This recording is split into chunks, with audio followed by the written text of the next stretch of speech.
This is a massive facility, and I think that it speaks to what's going on in the United States of America under the past 10 months of Donald J. Trump's presidential leadership.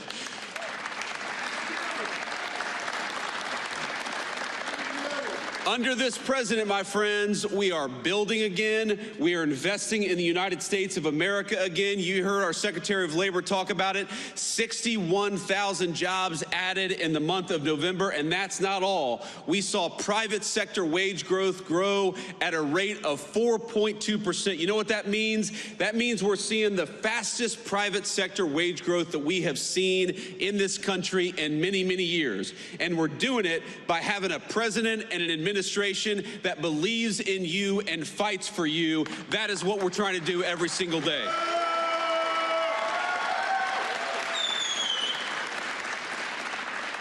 Now, I will say, as excited as I was to be here this morning, I remember when I got off the airplane, and it is cold. And, you know, like a good gentleman, I let my wife come down the steps first, and then I get to the bottom of the steps, and there's a bunch of firefighters from the Great Lehigh Valley who want to take a photo with me. And obviously I love our firefighters. I'm happy to take a photo. Now here's the problem. To the right of me is all these media cameras, probably broadcasting my every moment on national television. Some of the fake news gathered with us here today. And to the left of me is these great firefighters. And there before me is a sheet of black ice. And I think to myself, if I walk over to those guys and take this photo, I am going to bust my you-know-what. I'm not going to say it because we have this very bright young man here. I don't want to teach any bad words. I don't want your mom and dad to be mad at me. So I do what any self-respecting man would do in a situation like that. I send my wife to go and take a photo with the firefighters. No, I didn't. I actually didn't. I did it the right way, but I did do sort of the Biden slow shuffle to get over there. I did not want these national cameras to catch me doing anything, you know, because if I wiped out on that runway, you all know that would be national news for the next week. Now, Joe Biden could fall walking up the steps in broad daylight in 80-degree weather, and nobody would mind it, but if me or the president do anything like that, it's going to be plastered all over the news. But now we're here, we've made it, we have not wiped out, and we're here to talk about America's economic comeback. And ladies and gentlemen, we needed an economic comeback in the United States of America. We needed it.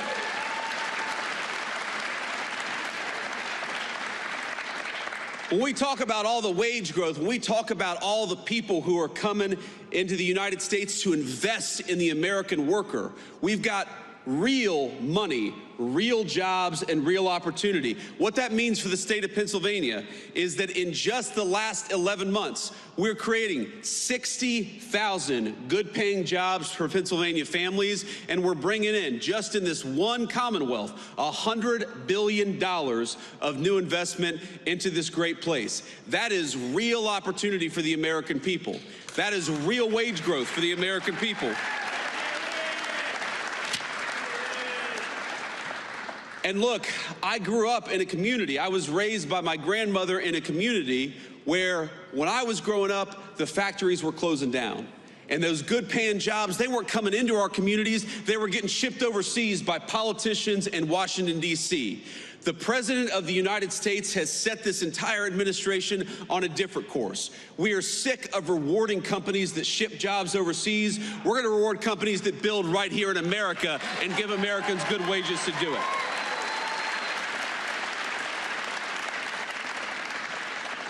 And you already see it, my friends. You already see it in some of the numbers that we're seeing. When I talk about what we are most proud of, I probably start with what we've been able to do at the southern border, and we'll talk about that in a second.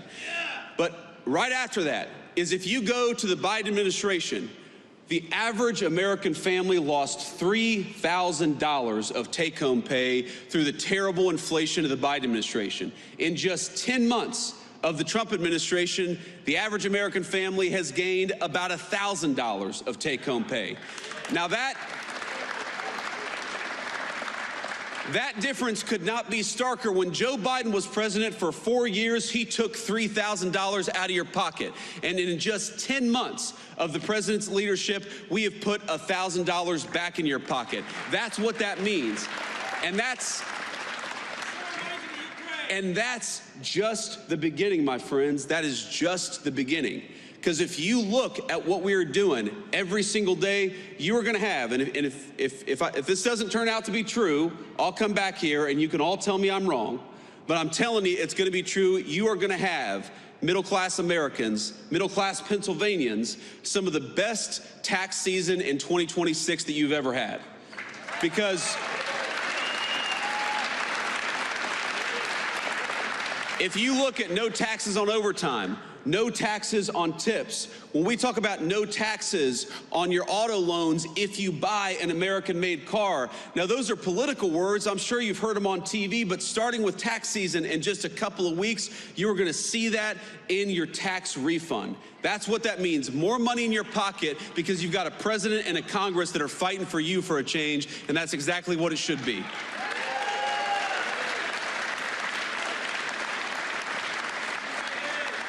And I gotta say, I'm a little surprised. I'm a little surprised by when the Democrats talk all the time about affordability.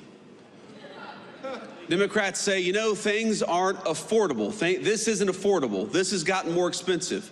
Drugs have gotten more expensive. Housing's gotten more expensive. And you know what?